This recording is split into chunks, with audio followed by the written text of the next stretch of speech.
எப்படி கரெக்டா சாப்பாட் டைம்க்கு வந்துட்டல்ல நீ இலே ஒத்த ஓட்டு என்ன பாக்க போ பாயாசம் எடுத்துட்டு வா அங்க அந்த ஜெயிலு சாப்பாடு உப்பு காரமே இருக்காது இங்க முதல்ல ஸ்வீட்டோட ஆரம்பிப்போம் என்ன சொல்றீங்க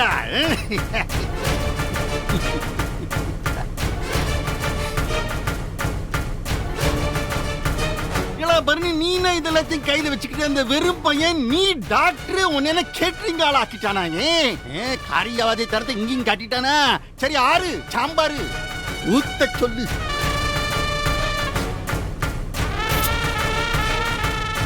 என்ன நக்கலா இல்ல டாக்டர் என்னல இது விசேஷம் நடந்த வீடு என் கைய ரொம்ப நேரம் கட்டி போட்டிருக்க முடியாது கல்யாண வீடு கருமாதி வீடா மாறத்துக்கு முன்னாடி உங்க அப்பனை வெளில போ சொல்ல அண்ணே என்ன இது ஜெயில போட்டேன்னு தானே சொன்னேன் இங்க வந்து உட்கார்ந்திருக்காரு ஒருவேளை தப்பிச்சிட்டாரா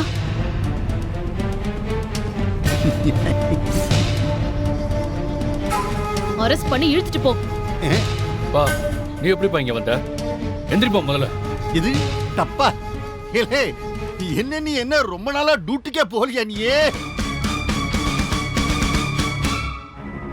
ஓ ஓ ஓ வீட்டுல தான் இருக்கியா ஓ ஓ பொண்டாட்டி மூஞ்சிய பாத்துக்கிட்டே வீட்டுல இருக்கியா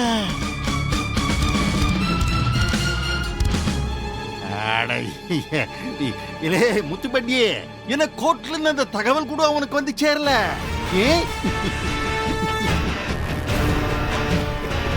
என்ன பரணி இப்ப சொல்லு என் மேல கைய வைக்க சொல்லு முடிஞ்சது ஃபைல் க்ளோஸ் கோர்ட்டே என் மேல வச்ச குற்றச்சாட்டுக்கு சாட்சியே இல்லைன்னு சொல்லி நீங்க வீட்டுக்கு போலாம் சாருன்னு சொல்லி நீ அனுப்பிட்டாங்க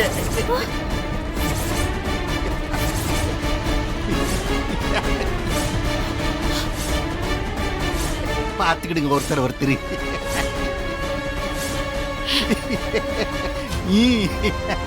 என்னது சாட்சி இல்லையா என்னல சனியனை கொல்லுட்டியா சரி சனியனை நான் எதுக்கு கொலை செய்யணும் அவன் தப்பிச்சுட்டு ஓடிட்டாங்க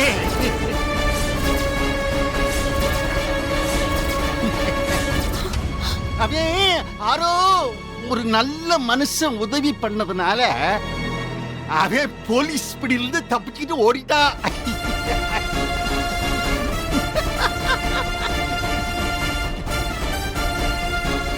என்ன முத்துப்பாண்டி இன்ஸ்பெக்டர் சார் தகவல் உங்களுக்கு வந்திருக்கும்னு நினைக்கேன்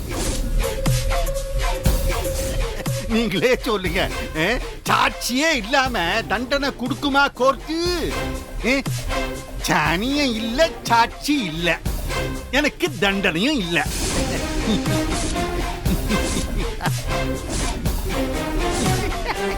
ஏலே முத்துப்பாண்டி என்னல இது விடுதலை ஆயிட்டாரா வெயில் தாமா கிடைச்சிருக்கு சாட்சியை ப்ரொடியூஸ் பண்ண டைம் கொடுத்துருக்கு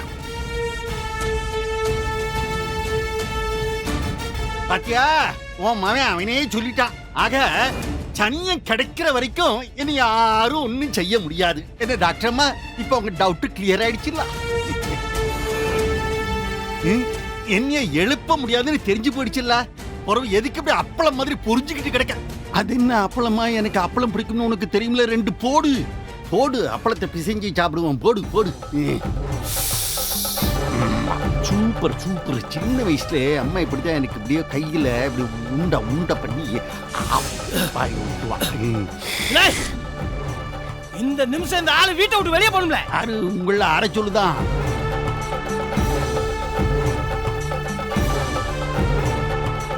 யாரும் சாப்பிடக்கூடாது ஒருத்தன் சோத்துல கை வைக்காதீங்க எந்திரிக்கல நீ சாப்பிடலீங்கன்னா எல்லாருமே சாப்பிடக்கூடாதுன்னு சொல்லியா நீயே எல்லாரும் நல்லா ரசிச்சு சாப்பிட்டுக்கிட்டு இருக்காங்க உன்னை அடிச்சிட போறாங்க உங்க எனக்கு பசிக்குது நான் சாப்பிடுதேன்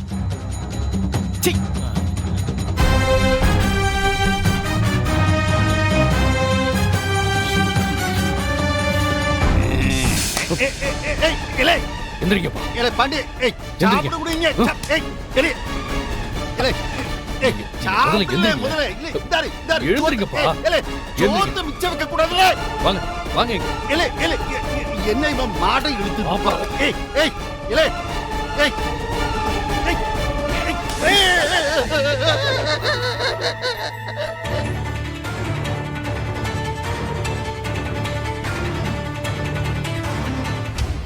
என்னலே நடைமுறை தெரியாம இருக்க நீயே என்னலே ஒரு மட்டு மரியாதை வேண்டாமா?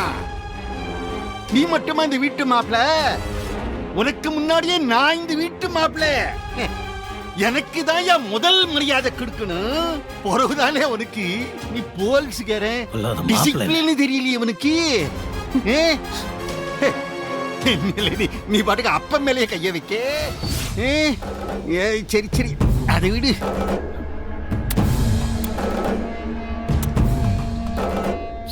என்ன ஜென்மவன்?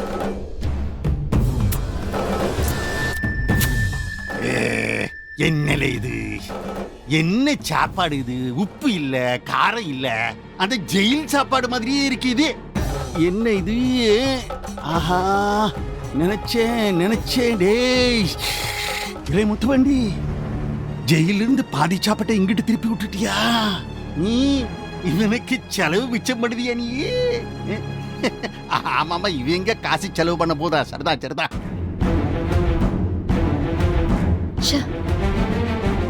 ஏட்டிய பாக்கியம், சீக்கிரம் வீட்டுக்கு வந்து சரி, எனக்கு பசிக்கு. வேணாம், நல்லது நடந்த வீட்டு வாசல்ல நின்னு என்ன சாபம் கொடுக்க வச்சிடாதீங்க. அட ஆரடி கோட்டிக்காரியா இருக்க. ஏடிய கோர்ட்டே தீர்ப்பு சொல்லி எனக்கு ஜாமீன் கொடுத்து அனுப்பிச்சிருக்காங்க.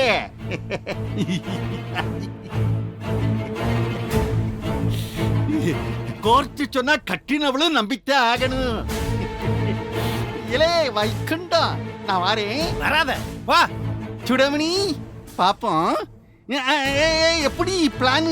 60ஆம் கல்யாணம் முடிஞ்ச கையோட நேர ஜெயிலுக்கு தானே போற, கேரளாவுக்கு. சுடமணி பார்த்து, காத்து மழையுமா இருக்கு, முக்காடு போட்டுக்கிட்டே போ. எப்படி இவன் சைக்கிள்லயே கேரளாவுக்கு உன்னைய கொண்டு போய் விட போறானல்ல, நீ பஸ்ல போறியா? சைக்கிள்லயே போங்க. ஆனா போகும்போது 2 பேரும் மாலையோட போங்க. ஏன்னா கடைசியில அந்த மாலை தான் எனக்கு ஹெல்ப்பா இருக்கும் உனக்கு போட. பாரு, எல்லாரும் பரிதாபமா பாக்குறாங்க உன்னை. சரி வரட்டா. சரி, கைய கழுவ தண்ணி குடு. நீ வேணா தவிச்ச வாய்க்கு தண்ணி கொடுக்க மாட்டேன் நீ.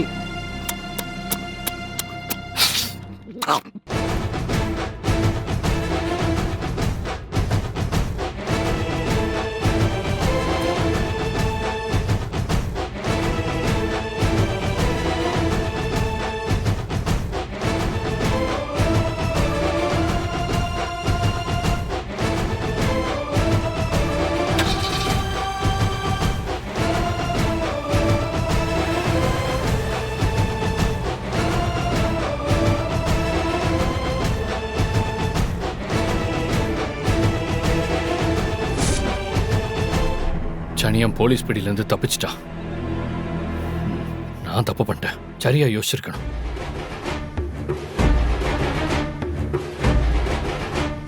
நீங்க என்னங்க பண்ணீங்க? கூட போயிருந்தா அந்த ஆளை தப்பிக்க விட்டுருப்பீங்களா?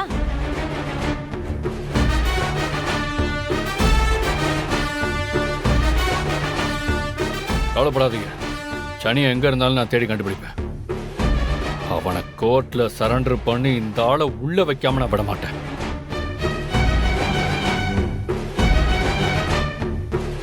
சரி, நல்ல விஷயம் நடந்திருக்கு. தயவு செஞ்சு எல்லாரும் உள்ள போங்க. அந்த ஆளு ஜெயிலுக்கு போனாதான் நல்லது, இல்ல என் கையால தான் சாவா.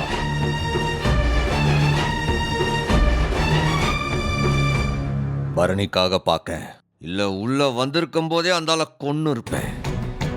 அவளுக்கு செஞ்ச சத்தியத்துக்காக கட்டுப்பட்டு நிக்க. இல்லை போங்க உள்ள.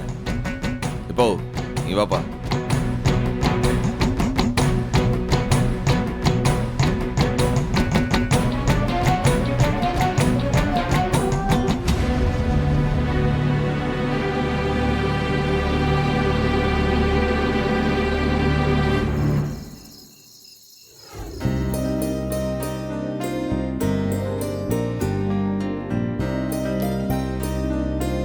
ஒரு வழியா எல்லா கணக்கும் முடிச்சாச்சுல. வாழை மரம் கட்டினவன் தான் விலையை குறைக்கவே மாட்டேன்ட்டான். ஏதோ முகூர்த்த நாளாமே, அதனால ஒரே புடியா பிடிக்க அவங்கெல்லாம் சமாளிக்கிறதுக்குள்ள போதும் போதும் ஆயிப்போச்சு. காலையிலேருந்து ஒரே வேலை இல்லை, பயங்கர அசதி. இப்போ படுத்தன்னு வச்சுக்க 10 மணி நேரம் அப்படியே தூங்குவேன். நீ தானே காலிலேருந்து ஓடி ஆடி வேலை செஞ்சிருக்க, உறக்கம் வரலையா? இல்லடா. ஏன், என்னாச்சு? இல்லை வேற ஏதாச்சும் பிரச்சனையா? உனக்கு எதுவுமே கவலையே இல்லையாடா? இல்லை எதுக்கு இப்ப கவலை? சந்தோஷமா இருக்க வேண்டிய நேரத்துல அம்மா மேல இருந்த கலங்கத்தை தொடச்சாச்சு. அம்மைக்கு அப்பனுக்கு 60ஆம் கல்யாணமும் நடத்தி முடிச்சாச்சு. இன்னும் ரத்னா கல்யாணம் தான், அதையும் முடிச்சிட்டா நம்ம ஃப்ரீ ஆயிடுவோம்ல. அப்புறம் நம்ம வேலையை பார்க்க வேண்டியதா. அப்ப அந்த சௌந்தர பாண்டி அவரை என்ன பண்ண போற? அப்படியே விட்டுற போறியா? ஆதாரத்தோட புடிச்சு கொடுத்துட்டோம். அந்த சனிய வாயால உண்மையை வர வச்சு போலீஸ்ல புடிச்சு கொடுத்திருக்கோம். ஆனா இவரு ஜஸ்ட் லைக் தட் ஜாமீன் கிடைச்சிருச்சுன்னு சொல்லி நம்ம வீட்டுக்கே வந்து வம்பெழுத்துட்டு போறாரு. நேத்து நைட்டு இவர்தான் சனினை தப்பிக்க வச்சு ஆதாரத்தை அழிச்சு ஜாமீன் வாங்கியிருப்பாருன்னு நினைக்கிறேன். அது மட்டும் இல்ல, அவர் வெளியே இருக்கிறப்ப எப்படிடா நாம நிம்மதியா இருக்க முடியும்? எப்படி நம்ம வேலையை பார்க்க முடியும்? எல்லாம் அந்த சனியன் செஞ்ச வேலை இல்ல. யார் செஞ்ச வேலையோ இவர் தப்பிச்சிட்டார்ல. வெளியே வந்தா சும்மா இருப்பாரா?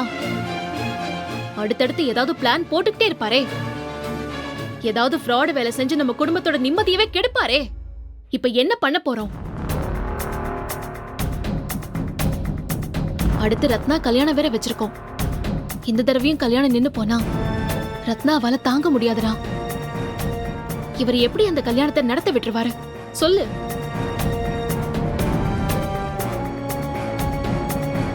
படுத்தா அவர் முகம்தான் முன்னாடி வந்து நிக்குது. தூங்கவே முடியல என்னால. நீ இப்ப என்ன செய்ய போற? இல்லை அந்த சனிய ஒரு பல்லு புடுங்கின பாம்புல அவனை வெளிநாட்டுக்கு ஓட போதான். இங்கனக்குள்ளதானே சுத்துவான். என் கையில சிக்கனான்னு வச்சுக்க, அப்படியே அவனை கழுத்தறுத்து போட்டணும், இல்லைன்னா ஜெயில கொண்டு போய் நிக்க வச்சு உன் அப்பனை உள்ள தள்ளனா என் பேர் சண்முகம் இல்ல, பாத்துக்கல. ஏய், இப்ப எதுக்கு இவ்ளோ கோவப்படுற? இல்லை உன் அப்பனை பத்தி பேசினா என்ன சந்தோஷமா இருக்கேன்? ரத்தம் கொதிக்குதுல. என்ன ஒரு காரியத்தை செஞ்சு வச்சிருக்கான் அவன். சரி விடு, நீ கோவப்படு. நான் வேணான்னு சொல்லல. ஆனா நிதானத்தை ஒரு நாளும் தவற விட்டுறாத. அந்த சனியனை பிடிக்கிறது தான் முக்கியம், அடிக்கிறது முக்கியம் இல்ல. அவனை பிடிச்சு உடனடியா என் அண்ணன் கிட்ட ஒப்படைச்சிரு. பாண்டி இப்ப ரொம்ப நல்ல மனுஷனா மாறிட்டான். மிச்சத்தை அவன் பாத்துப்பான். அவனை முழுசா நம்பணுமா வேண்டாமாந்தாம்ல எனக்கு தெரியல. டேய், அத்தை மாமா கோவிலுக்கு போனப்போ அந்த மலையாளி அத்தைய கொலை பண்ண போற செய்திய அவன் தானே உனக்கு சொன்னான். எவ்வளவு பதறி போனா நீ பாக்கலையா? ரொம்ப நாளாவே அவனை கெட்டவனாவே பார்த்துட்டோம்ல. அதான் டக்குண்டு அவன் நல்லவன்னு ஏத்துக்கிறதுக்கு மனசு தயங்குது. கொஞ்சம் கொஞ்சமா நீ அவனை கட்டாயம் புரிஞ்சுப்ப. நீ சனியனை புடிச்சு பாண்டி கையில கொடுத்துட்டேன்னு வெயி, அதோட உன் வேலை முடிஞ்சிருச்சு சண்முகம். ஏம்ல அப்படில எந்திரிச்சா கந்த சஷ்டி பாடின வாயில இப்பெல்லாம் உன் அப்பனை நினைச்சாலே வெட்டுவேன் குத்துவேன்னு ஏதோ கொலகார மாதிரியே பேசிட்டு இருக்கேன். எல்லாம் எப்பதான் ஒரு விடிவு காலம் வரனே தெரியல. சரி அதெல்லாம் விடு. இன்னைக்கு எப்படி சந்தோஷமா இருந்ததுல. அப்பனையும் அம்மையும் 2 பேரையும் ஒன்னா வச்சு அந்த மனக்கோலத்துல பார்த்தது அவங்க முகத்துல எப்படி சந்தோஷம்ல. வேணா வேணான்னு அத்தை சொல்லிக்கிட்டே இருந்தாங்க. ஆனா அவங்க முகத்துல எவ்ளோ வெக்கம், எவ்ளோ ஆனந்தம்.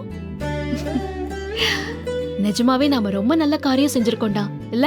இல்லை எனக்கு கிடைச்ச மிகப்பெரிய திருப்தியே அது ஒண்ணுதான்ல. ஏம்ல ஒண்ணு பண்ணலாமா? என்ன? இல்ல இவங்க 2 பேரும் வீட்டுக்குள்ளே இருக்காவ, இந்த ஊருக்குள்ள சுத்தி பார்க்க எதுவும் பெருசா இல்ல. டிக்கெட் போட்டு இவங்கள இந்த மதுரை, இந்த பழனி, திருச்சி அந்த மாதிரி ஏதாவது கோயில் குளம்லாம் சுத்தி பார்க்க அனுப்பி விட்டுருவோமா? குட் ஐடியா தான். ஏய், லோக்கல்ல வேணாண்டா. Varanasi, golden temple, Jagannath temple அங்க அனுப்பலாமே. இல்லை இதெல்லாம் என்ன எங்க இருக்கு? காசிடா. அதே மாதிரி சீக்கிய கோவில் இருக்குல்ல, பொற்கோயில், அதான் பஞ்சாப்ல. ஒரு தங்க கோயில் குளத்துக்கு நடுல இருக்குமே அதுவா? அதேதான். போட்டோல பாத்துருக்கோம்ல. அதே மாதிரி பூரியில இருக்கிற ஜெகநாத் கோவில் ரொம்ப பாப்புலர் தெரியுமா? அதெல்லாம் அவங்க பாத்திருக்கவே மாட்டாங்க. அனுப்பி வைடா.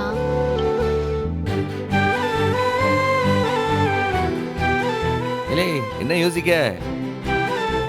என்ன இதுக்கெல்லாம் ரொம்ப செலவாகும்ட்டா? அடுத்த ரத்னா கல்யாணம் வருது, எப்படி சமாளிக்க போதும்ட்டா? ம், அதெல்லாம் பார்த்துக்கலாம்ல. இல்லடா, முடியாது. அத்தை இப்ப பரோல தானே இருக்காங்க. அவங்களால வெளியூருக்கெல்லாம் போக முடியாது, போகவும் கூடாது.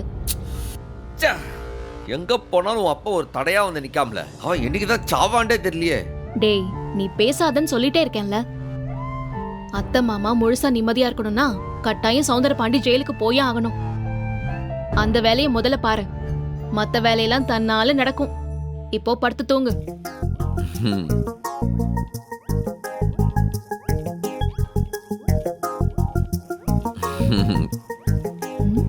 ம்? என்ன பாக்குற? இல்ல மத்த விஷயம்லாம் தன்னால் நடக்கும் சொன்னியே, அதான் எப்ப நடக்கும் டீ? என்னது? இல்லை, இந்த காஷ்மீர்ல தான் ஆப்பிள் மரம் இருக்குமா? அங்கதான் ஆப்பிள் விளையுமா? நான் பார்த்ததே இல்லை தெரியுமா? இப்ப என்ன சொல்ல வர? அது இங்க இருக்கிற பிரச்சனையெல்லாம் முடிச்சிட்டு ஆ, நீ நானு மட்டும் காஷ்மீருக்கு போய் ஆப்பிள் மரத்துல ஆப்பிள பறிச்சு அப்படியே மரத்துக்கடியிலே உட்காந்து நீ ஒரு கடி நான் ஒரு கடி, நீ ஒரு கடி நான் ஒரு கடி, அப்படியே தோல்லையே சாஞ்சிட்டு கடிச்சு சாப்பிட்டா எப்படி இருக்கு? என்ன காஷ்மீர்ல ஹனிமூனா? இந்த பிரச்சனையெல்லாம் முடி. அதுக்கப்புறம் ஆப்பிள் மரத்துல ஆப்பிள பறிச்சு அந்த மரத்துக்கடியிலேயே உட்கார்ந்து நீயும் நானும் சாஞ்சுக்கிட்டு கடிச்சு சாப்பிடலாம். ஆளப்பாரு. டேய், முதல்ல படுத்து தூங்கு. சாமியார் காஷ்மீரா காஷ்மீர். தூங்குடா. அப்படியே போனா கடைசி வரைக்கும் கனவுல தான் காஷ்மீர் போவோம் போல இருக்கே.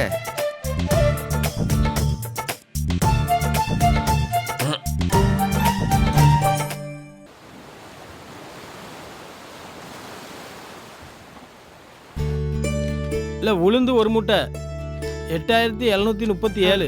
இதான். சரி, அப்புறம் மிளகாவத்தில் போஸ்ட் அதுல ஒரு மூட்டை. அம்மா போஸ்ட். அம்மா வீரலட்சுமி யாருமா? போஸ்ட் வந்திருக்கு. ஆருக்குண்டு தெரியலையே.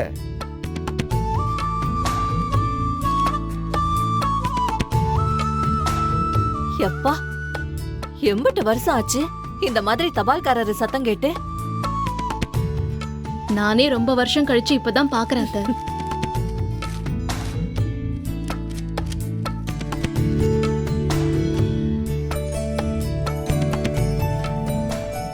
அண்ணே, குரூப் 2 எக்ஸாம்க்கு அப்ளை பண்ணிருந்தேன்ல, ஹால் டிக்கெட் வந்துருச்சுண்ணே. ஆ, ஏய், ஹால் டிக்கெட் இன்னுமாடி போஸ்ட்ல அனுப்பிட்டு இருக்காங்க? இல்லை கவர்மெண்ட் எக்ஸாம்லா?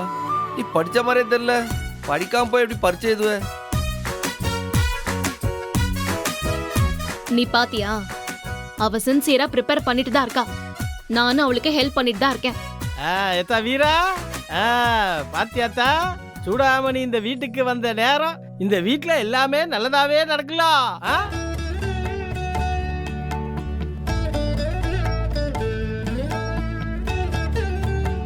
எப்பத்தா பறிச்ச? நாளைக்குப்பா. நாளைக்கா? இல்லை நாளைக்கா? எங்கடி இந்த சென்டர்? தூத்துக்குடியா? இல்லட்டி, மதுரையில சென்டர் போட்டிருக்காவ. மதுரையா? அம்பட்டு தூரமா? அம்மோ, இப்போ எல்லா ஊரும் பக்கம்தாமா. இல்லை நாளைக்கு காலையில வெள்ளனே கிளம்பு, அப்படியே போயிட்டு வந்துருவோம். இல்லண்ணே, எக்ஸாம் 9 மணிக்கு. அரைகுறையா தூங்கிட்டு போய் பரீட்சை எழுதுனா கஷ்டமா இருக்கும்.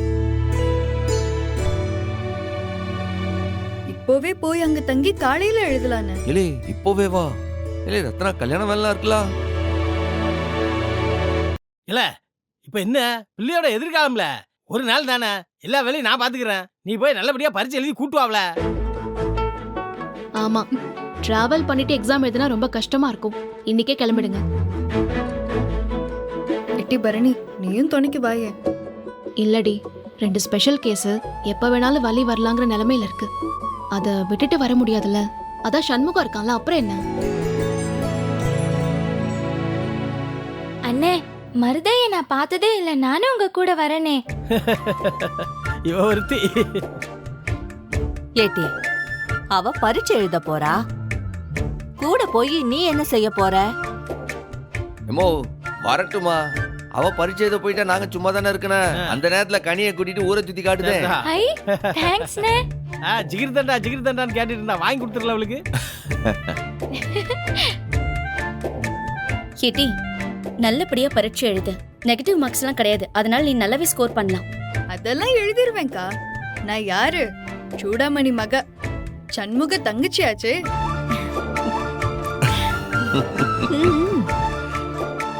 ஏத்தா, நீ இந்த வைகுண்டத்துக்கும் பொண்ணுதான், அதை ஞாபகத்துல வச்சுக்க.